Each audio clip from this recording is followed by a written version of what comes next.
सुल्तान के जहन में ये कुरैत थी कि वहाँ से इसके फ़रार के बाद क्या सूरत हाल पेश आई। बहरहाल वो कराची जाना चाहता था। ये लोग जराइम पेशा थे, जुर्म करते थे और इन्हें पुलिस का तहफ़्फ़ुज़ भी हासिल था। अगर इनके साथ ही कराची पहुँच जाया जाए तो आसानी होगी, वहाँ छुपने में कोई दिक्कत नहीं हो सकती। बचपन में 2 बार कराची गया था, दूसरी बार ज़रा होशो हवास दुरुस्त थे, चुनांचे इस हंगामों के शहर कराची को देखना था।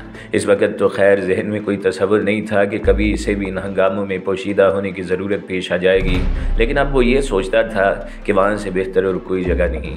बहरहाल इस तरह वक्त गुजरता रहा और फिर इन लोगों ने वहाँ से वापसी का प्रोग्राम बनाया। ढांचों को ले जाने के लिए बड़ी बाकायदगी से काम होता था। चुनांचे एक ख़ास किस्म का ट्रक लाया गया, इसमें पेटियाँ रखी गईं जिनमें साबित ढांचे बड़ी एहतियात के साथ पैक किए गए थे और फिर इन पर भूसा लादा गया। भूसे का इतना बड़ा ढेर ट्रक पर लादा गया था कि दोनों सिमत आधा आधा फैल गया था। इस तरह ट्रक ड्राइवर फजलदीन और सुल्तान तीनों ये भूसा लेकर चल पड़े। सुल्तान ने अपना हुलिया बदल लिया, बड़ी सी पगड़ी, कुर्ता और गले में मोतियों की माला। रास्ते में फजलदीन ने बताया कि ये ट्रक जाना पहचाना है, पुलिस इसे रास्ते में कहीं नहीं रोकेगी और कोई परेशानी की बात नहीं है। बहरहाल ये सारे चक्कर चलते रहे और वो सफ़र करते रहे। शहर में पहुंचने के बाद फजलदीन ने कहा, हाँ अब ऐसा कर सुल्तान, मैं तुझे एक जगह बता देता हूँ, तो वहाँ जाकर रह और मैं अपना काम करता हूँ, फिर वापस तुझसे आकर वहीं मिलूँगा। कौन सी जगह है वो? डेरा है हमारा। अरे यार, बार बार सवाल मत किया कर, जब यार बन गया है तो हम भी यारी निभाएंगे, तू क्यों परवाह करता है? सुल्तान खामोश हो गया। एक कच्ची आबादी में ट्रक थोड़ी देर के लिए रुका और फजलदीन सुल्तान को लिए गलियों से गुजर कर एक घर के दरवाजे पर पहुंच गया। दस्तक दी तो एक बूढ़ी औरत ने दरवाज़ा खोला। अरे फजलू, बूढ़ी के मुंह से निकला तो फजलदीन ने हाथ उठाते हुए कहा, बस बस, ज़्यादा इश्क मत बिगाड़, मेहमान है, ये कोई तकलीफ़ ना होने पाए इसे। ठीक है, आ जाओ, बूढ़ी औरत ने कहा और सुल्तान एक गहरी सांस लेकर इसके साथ अंदर दाखिल हो गया। फजलदीन वापस चला गया। छोटा सा मकान था जिसमें 3 कमरे थे, बीच में दालान था, बड़ा सा सहन। ये मकान जिस पतली सी गली में था, इसे देखकर ये अंदाज़ा होता था कि यहाँ छोटी छोटी झोंपड़ियाँ ही होंगी, लेकिन जगह अंदर से काफ़ी कुशादा थी। गुसल खाना, मेहमान खाना सहन में बना हुआ था। बूढ़ी औरत सुल्तान को लिए हुए दालान में पहुँच गई। बैठो, क्या नाम है तुम्हारा? आगा, सुल्तान ने जवाब दिया। मुंह हाथ धोना चाहो तो धो लो या नहाना चाहो तो नहा लो, सफ़र करके आए हो, मिट्टी में लिपटे हुए हो। ठीक है, मैं नहा लूँगा, सुल्तान ने कहा। बूढ़ी औरत चली गई। सुल्तान अपनी जगह से उठा और जूते उतार कर गुसल खाने में हो गया। कच्ची आबादी थी, लेकिन गुसल खाने में भी बड़ा माकूल इंतज़ाम था। नहाने धोने के बाद बाहर निकला तो बूढ़ी ने खाने पीने की चीज़ें तैयार की हुई थीं। बहुत ही उम्दा सी चाय की खुशबू फ़िज़ा में फैली थी। सुल्तान के होंठों पर मुस्कुराहट फैल गई। सुल्तान ने कहा, चाय तो बड़ी अच्छी बनाई है तुमने, लेकिन बूढ़ी के अंदाज में कोई और ही कैफियत थी। इसका चेहरा बिल्कुल सपाट था। बहरहाल सुल्तान खाने पीने की चीज़ों में मसरूफ़ हो गया। खाने से फरागत हुआ तो बूढ़ी ने कहा, कमरे में बिस्तर लगा दिया है, आराम कर लो, कहीं जाना तो नहीं है?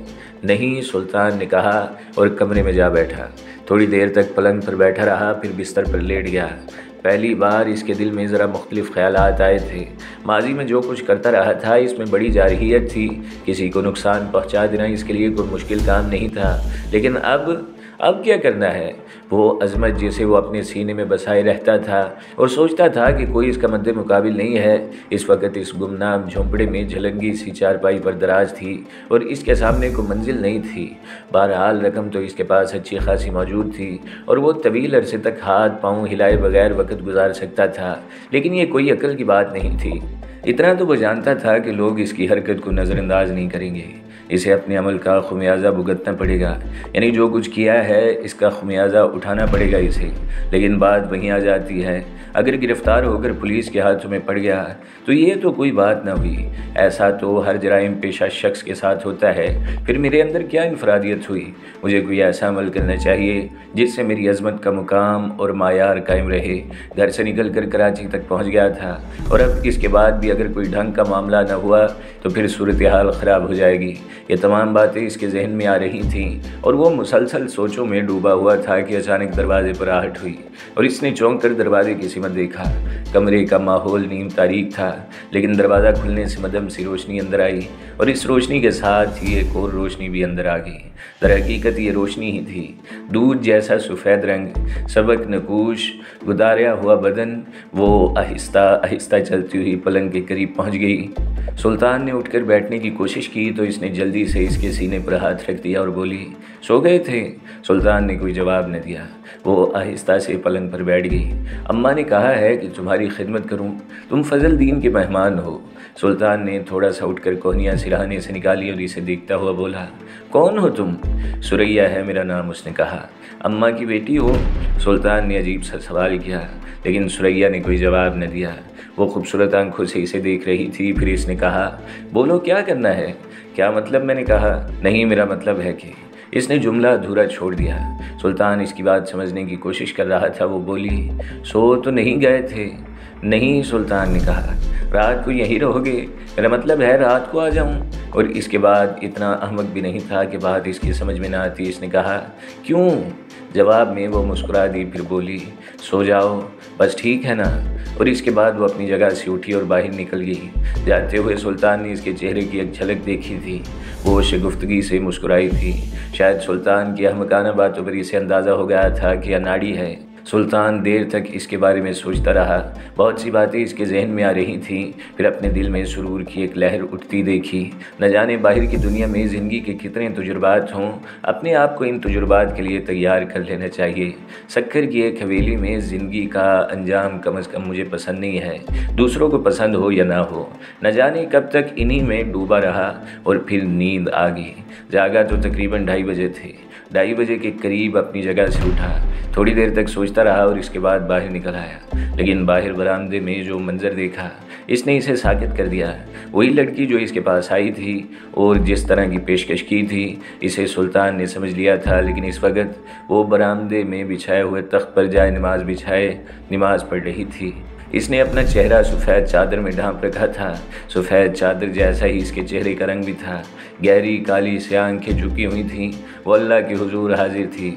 सुल्तान ने ऐसे किसी मंजर में कभी दिलचस्पी नहीं ली थी, लेकिन सूरत हाल बिल्कुल मुख्तलिफ थी। ये लड़की दो अजीब किरदार पेश कर रही थी। इसने बड़े एतमाद में सुल्तान से रात को आने की बात की थी और अब ये सब कुछ लम्हे सुल्तान वहाँ खड़ा रहा। इसके बाद वापस कमरे में पलट गया। न जाने क्यों इसके जहन पर एक अजीब सा एहसास नक्श हो गया था। कोई 6 बजे के करीब फजल दीन वापस आ गया। वापस आने के बाद इसने कहा, कहो शहजादे, घर ही पर लेटे रहे या बाहर निकले थे? नहीं यार, सो गया था, सुल्तान ने कहा। अच्छा, क्या रात को जागना होगा? अच्छा अब ये बताओ, इधर रुकोगे या किसी होटल में चलें? तुम्हारा काम हो गया? सुल्तान ने पूछा। हाँ, अपना काम तो लगा बंदा है। ये 10,000 रुपये तुम्हारे जैसा वादा किया था। फजल दीन ने नोट निकाल कर सुल्तान के सामने डाल दिए थे तो सुल्तान हंसने लगा। फजल दीन बोला, रख लो, मोहब्बत का तोहफ़ा है ये। ठीक है, लाओ। सुल्तान ने न जाने क्या सोचकर वो 10,000 रुपये के नोट लिए और अपनी जेब में रख लिए। फजल दीन बहुत ही गंदा काम करता था, लेकिन न जाने इसके दिल में अच्छाई का ये नुक्ता कहाँ छुपा हुआ था। फजल दीन ने कहा, हाँ तो बताया नहीं तुमने? एक दिन यहीं रुक जाते हैं, फिर बाद में देखा जाएगा। हाँ, लड़की पसंद आ गई है भी बहुत अच्छी यार। आम किस्म की लड़कियों से बिल्कुल मुख्तलिफ, ना लालची ना खुदगर्ज, बल्कि इसके अंदर खिदमत का एक जज्बा है कि तुम हैरान रह जाओगे। वैसे एक बात ने मुझे हैरान कर दिया, सुल्तान ने कहा। क्या? उसने कहा, यार देखो, बुराई तो बुराई होती है। मैं ये नहीं कहता कि बुरों में अच्छे नहीं होते, लेकिन बहरहाल ज़मीर भी एक चीज़ होती है। ये लड़की नमाज़ पढ़ रही थी। अरे हाँ, 5 वक्त की नमाजी है। मगर मुझे ये अफसोस हुआ, सुल्तान ने कहा। ठीक महसूस हुआ। ये बुढ़िया इसकी दलाला है, माँ नहीं है, बस इसने इसे रखा हुआ है। और भी एक आध लड़की है इसके पास, धंधा करती है और अपना कमीशन ले लेती है, पुलिस को भत्ता देती है, काम चल रहा है। लड़की कहीं और रहती है, हफ्ते में एक आध बार अपने घर चली जाती है। वैसे मुझे बड़ी पसंद है। तुम इसके अंदर एक ख़ास बात देखोगे तो ठीक है, फिर इधर रुको, मैं ज़रा चलता हूँ, कुछ और दोस्तों से भी मिलना जुलना है। हाँ बिल्कुल ठीक है। रात को खाने वगैरह से फरागत हासिल हुई। बुढ़िया का अंदाज़ वही बरकरार था। लड़की भी एक दो बार सामने आई। सुल्तान यही रहा था। बहरहाल इसे अपने लिए कोई रास्ता तलाश करना था। रात के कोई 11 बजे का वक़्त था। वो जाग रहा था। लड़की इसके पास आ गई। इसने गहरी स्याह आंखों से सुल्तान को देखा और बोली, जाग रहे हो? हाँ आओ बैठो, सुल्तान ने कहा। फिर बोला, नाम नहीं बताया तुमने अपना? नहीं बताया था। हाँ, सुल्तान ने कहा। चलो ठीक है, नामों में क्या रखा है। मैं आम तौर से लोगों को अपने गलत नाम ही बताया करती हूँ और कभी कभी मुझे याद ही नहीं रहता कि मैंने किसको क्या नाम बताया है। वजह मैंने पूछा, बस ऐसे ही कौन से अच्छे काम करते हैं हम जो मोहब्बत से लोगों को वो नाम बताएं जो हमारे माँ बाप ने उस वक़्त रखे थे जब हम बिल्कुल मासूम और पाकीज़ा थे। इस पाकीज़ा वक़्त का नाम बाद में इस्तेमाल करना अच्छा नहीं लगता। सुल्तान हैरत से इसे देखने लगा और बोला, तो फिर ये गलत काम करती क्यों हो? हर 5 आदमियों में से एक आदमी ये सवाल ज़रूर करता है। जवाब देते देते थक गए हैं हम। बस हर इंसान के अंदर कुछ मजबूरियाँ होती हैं। अपने आप ही को देख लो, न जाने कहाँ से सफ़र का आगाज़ किया होगा और देखो कहाँ तक पहुँच गए। ऐसी ही कहानियाँ होती हैं इंसानी ज़िंदगी के साथ। फ़लसफ़ी हो, अच्छी खासी, नाम क्या है? सुल्तान ने कहा और वो हंस पड़ी। फिर बोली, वाह, नाम तो बहुत खूबसूरत है मगर ज़ाहिर है जाली होगा। वो भी हंस पड़ी और बोली, तुम्हारा क्या नाम है? बताया था ना आगा। हाँ हाँ बताया था आगा जी। ये बताइए क्या खिदमत करूँ आपकी? पाँव दबा दूँ? फजलदीन तुम्हारी बड़ी तारीफ़ कर रहा था, कह रहा था कि लड़की सच बोलती है। वो झूठ बोल रहा था। अभी मैंने तुम्हें नामों के बारे में ही बताया, भला इसमें सच कौन सा? तब भला एक बात बताओ शुजीला। हाँ पूछो। जब तुम नमाज़ पढ़ती हो तो क्या तुम्हारे दिल में झूठ होता है? क्या अल्लाह के सामने भी सच नहीं बोलती? एकदम से इसे यूँ महसूस हुआ जैसे इसके बदन में थरथरी दौड़ गई। कुछ देर खामोश रही, फिर बोली, वो तो सब कुछ जानता है, भला इसके सामने कौन झूठ बोल सकेगा? बोलते हैं, लोग हराम कमाते हैं और नेकियों का प्रचार करते हैं, खैरात करते हैं, तबलीग करते हैं, मस्जिदें बनवाते हैं अपनी नाजायज़ कमाई से। क्या ये अल्लाह के सामने सच बोलने वाली बात न हुई? हाँ ऐसा तो है। खैर मैंने सुना है कि तुम्हारे माँ बाप कहीं और रहते हैं। हाँ वो एक और बस्ती में रहते हैं, मैं इनसे भी झूठ बोलती हूँ। क्या? सुल्तान ने कहा। मैंने मैट्रिक पास किया है, बच्चों को ट्यूशन वगैरह भी पढ़ा लेती हूँ। कुछ ऐसे मुश्किल मसले हैं मेरे साथ जिनकी वजह से छोटे मोटे ट्यूशन में गुजारा नहीं होता। माँ बाप बीमार हैं, एक भाई और एक बहन है। भाई 5 साल का है, बहन 7 साल की। इन सब को पालना पड़ता है मुझे। पहले इज़्ज़त की रोज़ी कमाने की कोशिश की, एक घर में नौकरी भी की, वहीं एक सांप ने मुझे डस लिया, बेआबरू हो गई और वो मुझे ब्लैकमेल भी करने लगा और फिर फाहिशा बन गई। थोड़ा सा सफ़र तय करना पड़ा था, बस शराफत और फाहिशी की बात ख़त्म हो गई। अम्मा मिल गईं, उन्होंने कहा कि ज़िंदगी में बहुत सी मुश्किलात का सामना करना पड़ता है, हम जैसे लोगों के साथ अगर रहो तो इन मुश्किलात से बची रहोगी। माँ बाप से यही कहा कि एक ऐसी जगह नौकरी करती हूँ जहाँ मुझे वहीं रहना पड़ता है। हफ्ते में 1 दिन सुबह जाती हूँ, दिन भर इनके साथ रहती हूँ और वापस आ जाती हूँ। अब बहन और भाई स्कूल में डाले हुए हैं, माँ बाप का प्राइवेट इलाज हो रहा है। सुन ली कहानी? सुल्तान का चेहरा रंजीदा रहा। फिर इसने कहा, बहुत अफसोस है शुजीला, इंसान अगर जज्बाती हो तो बहुत से वादे करने की कोशिश करता है और फिर इसे खुद अपने वादों पर शर्मिंदगी होती है। मैं तुमसे कुछ नहीं कहूँगा, ये थोड़े से पैसे मेरी तरफ से अपनी मुश्किलात के हल में मेरा हिस्सा समझ लो और सुनो। जिस तरह का तुम मुझसे इजहार कर रही हो, मैं पूरी सच्चाई के साथ तुम्हें ये बता रहा हूँ, मैं इस तरह का इंसान नहीं हूँ और ना ही अयाशी की गर्ज से यहाँ आया हूँ। मेरा फजलदीन से भी वास्ता नहीं, सिर्फ चंद रोज़ का साथ है। कहीं से चल कर यहाँ तक आ गया हूँ और यहाँ से भी चला जाऊँगा। एक वादा करके जा रहा हूँ शुजीला, काश मैं वो बन सकूँ जो हूँ। अंदर से बहुत बड़ा इंसान हूँ और बाहर से बहुत छोटा हूँ। बस इतना काफ़ी है अपने तारुफ के लिए। अगर बाहर से भी बड़ा इंसान बन गया तो तुम्हें तलाश करूँगा और एक ऐसा मुकाम दूंगा तुम्हें एक मायारी ज़िंदगी दे दे। वो सुल्तान को देखती रही, फिर इसने 10,000 के नोटों को देखा और बोली, मगर ये किस बात का मुआवजा है? मैंने कहा ना, तुम्हारी मुश्किलात के हल का एक छोटा सा हिस्सा। बहुत बड़ा हिस्सा है ये। चुनाचा मैं इन्हें खामोशी से अपने लिबास में छुपाए लेती हूँ और तुम्हें इसके बदले बस एक दुआ दे सकती हूँ कि जिस बड़ाई की तलाश में तुम हो वो तुम्हें मिल जाए। सुल्तान मुस्कुराया, फिर बोला, हाँ मेरे लिए ये दुआ सबसे बड़ी है। वो थोड़ी देर तक सुल्तान के पास बैठी रही और इसके बाद चली गई। दूसरी सुबह फजलदीन फिर इसके पास आया था। इसने कहा, मैंने होटल में तुम्हारे लिए एक कमरा ले लिया है, हम 3 दिन यहाँ रहेंगे और इसके बाद वापस चले जाएंगे। आओ। इसके बाद मैं तुम्हें कराची घुमाऊंगा। वो दोनों वहाँ से चल पड़े। सुल्तान ने एक दरमियाने दर्जे के होटल में बराबर के 2 कमरे ले लिए थे। यहाँ वक्त गुजरने लगा और फिर एक दिन फजलदीन और सुल्तान घूम रहे थे क्लिफ्टन के साहिल पर कि इन्हें एक शख्स मिला। वो सुल्तान को देखकर इसके करीब आ गया। तुम्हारा नाम सुल्तान है ना? सुल्तान ने इसे पहचान लिया। यह साईं फैज़ बख्श का आदमी था। इसकी आंखों में अजीब से तासरात थे। सुल्तान इसे घूरता हुआ बोला, और तुम साईं फैज़ बख्श के आदमी हो?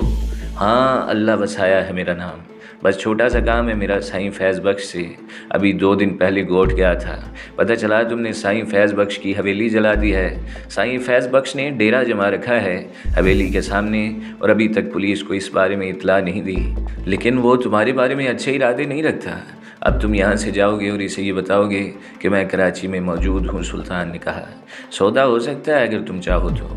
कैसा सौदा? सुल्तान ने कहा, साईं ज़फ़र महमूद के बागों का ठेका मुझे दिलवा दो, पर्चा लिख कर दे दो अपने हाथ से। इनके लिए बागों का ठेका मुझे मिल जाएगा तो समझ लो मेरी ज़ुबान बंद रहेगी। तुम्हारी ज़ुबान को तो मैं अभी और इसी वक्त बंद कर सकता हूँ। पानी का ये बहुत बड़ा समंदर आसानी से तुम्हें कबूल कर लेगा।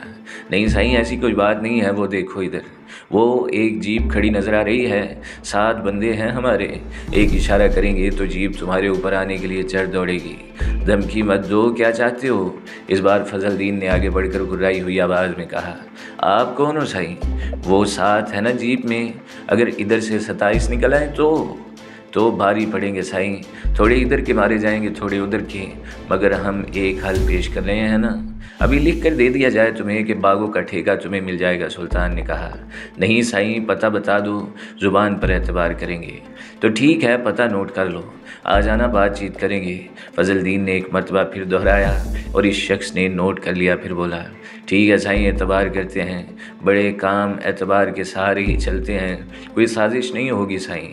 हम भी ठेकेदार हैं, बागों के ठेके लेते हैं, फल बेचते हैं, एक्सपोर्ट करते हैं। अपना क्या समझे, बस एतबार करते हो तो जाओ।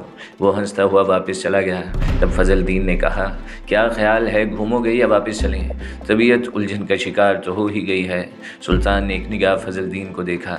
कब्रिस्तान में मुर्दों के ढांचे का कारोबार करने वाला ये आदमी अजीब व गरीब था। इसने 10,000 रुपये भी सुल्तान को दे दिए और इसके बाद भी इसकी रफ़ाकत का दम भर रहा था। वापस पलटते हुए सुल्तान ने पूछा, जो पता तुमने इसे बताया है वो ठीक है? बिल्कुल नहीं यार, ये कराची है। वो अपने आप को बहुत ज़्यादा चालाक समझ रहा है, पर यहाँ एक से एक बड़ा ठेकेदार पड़ा हुआ है और वो ऐसा ठेका बजाता है कि अच्छे अच्छों के ठेके हो जाते हैं। ऐसे ही पता दे दिया है, भाड़ में जाए, दोबारा मिलेगा तो देखा जाएगा। दोनों होटल वापस आ गए। फजलदीन ने कहा, क्या ख्याल है, शुजीला के पास जाओगे? नहीं, आराम करूँगा। सुल्तान ने कहा, दिल बहलाना चाहो तो और भी बहुत से बंदोबस्त हो सकते हैं। नहीं, आओ बैठो। सुल्तान ने कहा। फिर बोला, तुमने कोई सवाल नहीं किया मुझसे कि अल्लाह बसाया ठेकेदार क्या कह रहा था? यार, दिल तो चाहता है कि तुमसे तुम्हारे बारे में बहुत कुछ पूछा जाए। यकीन करो कि तुम अच्छे लगते हो। जब हम दोनों कब्र पर बैठे हुए थे, न जाने क्यों मुझे यूँ लगा जैसे मैं किसी बहुत बड़े आदमी के पास बैठा हुआ हूँ। और इसके बाद यकीन करो सारा काम इसी तासुर के तहत हुआ है। यानी तुमसे दोस्ती, तुम्हें यहाँ तक लाना, खाना पीना, उठना बैठना और आज तक का साथ, ये सारी मोहब्बत क्यों दिल में जागी है, ये ऊपर वाला ही जानता है। बहुत सी बातें इंसान समझ नहीं पाता। फजलदीन के अल्फाज सुल्तान के लिए बड़े ही अजीब थे।